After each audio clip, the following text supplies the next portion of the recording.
Ladies and gentlemen, I am happy to report that the curse has been lifted. Okay? Everyone said for years, I said for years, live action anime doesn't work. Don't do it. There's no point. Dragon Ball, Fusion, whatever. That thing wasn't even Dragon Ball. Cowboy Bebop, terrible. Source material, way better. And, okay, hold on. Let me not jump ahead. I'm not going to say this is better than the source material. Relax. But I will say this One Piece live action is the first live action that holds up on its own, where I can confidently say that this is a pillar in the One Piece franchise that I really hope stays. Honestly, this is good, great even, and I'm here to just share my thoughts on the first few episodes. Now I'm not done with the series yet.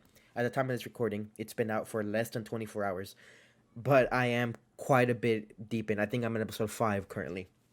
However, I couldn't wait. I couldn't wait, okay? I wanted to do my favorite thing, which is hop on this microphone and spew out some pure garbage about everything I love. And this is one of the things I love. Now, my credentials, okay, before I jump into it, I consider myself a huge One Piece fan. I'm caught up in the manga. I watch the episodes weekly. I haven't seen every episode, but I at least watch the new ones. I mean, if you know, you know what's happening in the anime. Of course, I'm watching. I've watched most of the movies. I've played the games, One Piece Odyssey. Like I'm One Piece is my favorite media franchise of all time. Luffy's my favorite character of all time. I have countless of merch. I am through and through. I am a One Piece fan. I love her at heart. So why do I say that? Why does that matter? Well, because I feel like the mega fans are going to be the most critical on the live action. You know what I mean? I'm not coming in through the lens of, oh, I don't know what's going on. I'm experiencing the story for the first time with in real life, or oh, I'm halfway through the series, so I'm not really sure where it goes. Like, I know current Luffy, what he's up to right now. Okay. So how well does that translate to someone that knows the show? And do I think that someone that has no idea what One Piece is will still enjoy it? That is a question I want to answer today. Um, okay, first question. Honestly, I think if you're a mega One Piece fan and you're like have like an open mind, because of course there's gonna be those fans that are like, no, they changed everything up. No, they did this. No, they wouldn't say that. No, but the character. No, but the this. Like, yes, they changed a lot. I think the first episode, like, they had the DNA of what happens early One Piece, but like 70, maybe even 80% of everything was rewritten scenes to fit the live action, but it works so well anyways. Like, they rewrote it, and I'm like, I could totally see this have happened. Like, this isn't even like they completely retconned things, or they completely like made a character completely different than what they actually are. Like, no, all the characters for the most part so far are true to who they are true to their character, even if they have a few different lines here or there, even if they're doing a few things here and there. Like, I'm not gonna get into spoilers in this video, but like, I will say that, Nami has a bigger presence in in the first like episode than she did in the manga. You know what I mean? um, Nami, Zoro, and Luffy meet up quite early, earlier than I believe the manga did. However, that's not a bad thing. You know what I mean? Like, it's not like they just threw Nami in there randomly. Like, they gave her a little character arc. They made her do a thing, B plot, if you will, and it worked. It worked, and I really liked it. The characters, I think, are perfect. I think the casting is amazing. Like, Luffy is who Iñaki Godoy is like my new hero, man. That is Luffy. Like, I don't know how they did it, but they found one, someone that can act, and two, someone that literally embodies Luffy. And I'm so glad that they did it. And he's Hispanic too. My people representing, he's Hispanic. So yeah, like, the fact that they found the perfect Luffy already makes the show like 10 times better, because that's the one character you have to nail. You have to nail Luffy. I don't care if you make Nami a 6 foot dude, buff dude that completely different, right? Change him up. I don't care. As long as you capture that Luffy, that's all that matters. That's the essence of the show. Luffy and the way that he interacts with people is really One Piece at the end of the day. Okay, all right. Let me. Obviously, everyone else is good too. Nami's a good cast. Zoro is good. I will say they made him like a little bit like edgier. Like, I'm not saying Zoro isn't, like, Zoro's serious, not edgy. Like, Zoro has these like very specific one-liners. That's like one of the things that I'm just like, I I don't know, but it's not terrible. It doesn't take away from the character. His hair looks great. His hair, the green hair, I think looks good, and that's another thing I want to mention now. Oh my god, I'm talking all over the place, but I'll mention the hair stuff later. But Zoro, as a character, he he's like he's more, what I mean by edgy is like he says like quips. He's but not like Marvel movie quips like some he's right behind me, isn't he? But like, he's more playful in like a edgy ego way, which I mean it works. It works. I don't want to I don't want to make it seem like Zoro's a bad character. He's poorly written. I think he's written to be interesting, and he's written true to his character too. They just changed him up a little bit. He's probably the most changed character, and even then, it's not even by a lot. And a lot of the things that Zoro says in the live action that he doesn't say in the manga or anime, I could see him saying that anyway. So it's not really that big of a deal. It is still there's still an understanding of the character there, which I can say for everybody. Nami, Luffy, Captain Morgan's, Hell Meppo surprised me. Kobe, Alvida, like all of these characters with their new lines and their new mannerisms are still true. There's a clear understanding. Someone in the writer's room knew the characters. Someone in the writer's room knew how they operated in manga and anime, and they wrote real humans to the best of the ability of these cartoony people. And that's the thing, like all these characters like Buggy, Alvida, Captain Morgan, like all these bizarre things, all these bizarre people, they're all very anime, they're all very cartoony.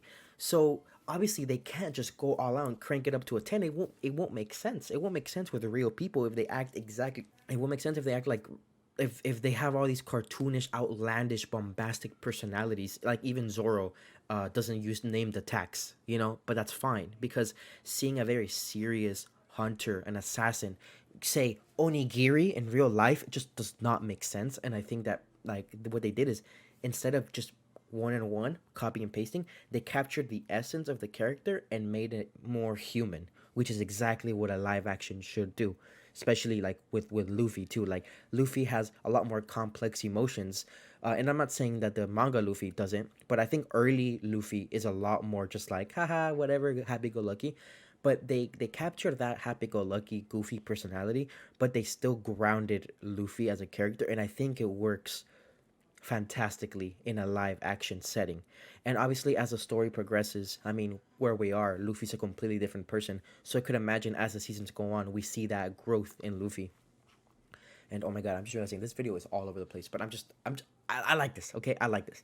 So, okay, let's just talk about episode one. I'm not gonna go into spoilers or details or anything like that, but I just want to talk specifically about what I thought, what I liked and what I didn't like, and what it set up for the show. So the one thing I want to say is they did, and I'm really glad they did. They leaned in on the goofiness, which again I'm very happy about. What I mean by that is they could have easily gone Pirates of the Caribbean, dimmed down the lighting and just made it more serious.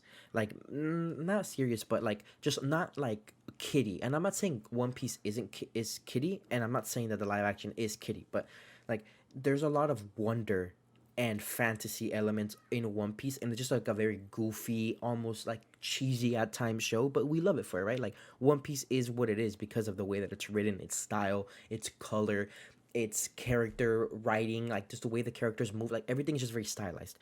And they could have easily just taken that and just been like, cool, but this is real life. People don't act like that. People don't say things like that. People don't do like that. But no, people don't wear things like that. Like, no, no, no. They gave Alvida a pink ass outfit. They gave Luffy, exactly, honestly, one to one what he wears. Garp even wears the little dog hat. Like all these things, like the snails, they talk through snails. Like they didn't have to do that. Like they could have just made them use real phones because this is real life. But no, they used the Denden Mushis, and that's cool. That's cool. They leaned in on the goofiness of One Piece. They made these bombastic character designs look like real people, but still kept it bombastic. Like Captain Morgan still has that weird like metal thing. Mr. Seven shows up in this episode, and he has like this crazy mohawk that would never like be seen in like a regular fantasy pirate show, but they did it. Like they did it, and I think that's super cool that they really leaned heavily on what makes One Piece great.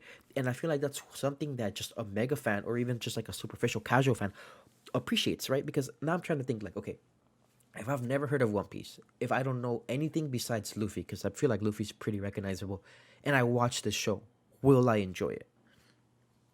And I think it's tricky because I feel like there's a lot of things to really enjoy if you're a fan, like a lot of Easter eggs, and just like, oh wow, they captured that. Oh, they did that pretty good.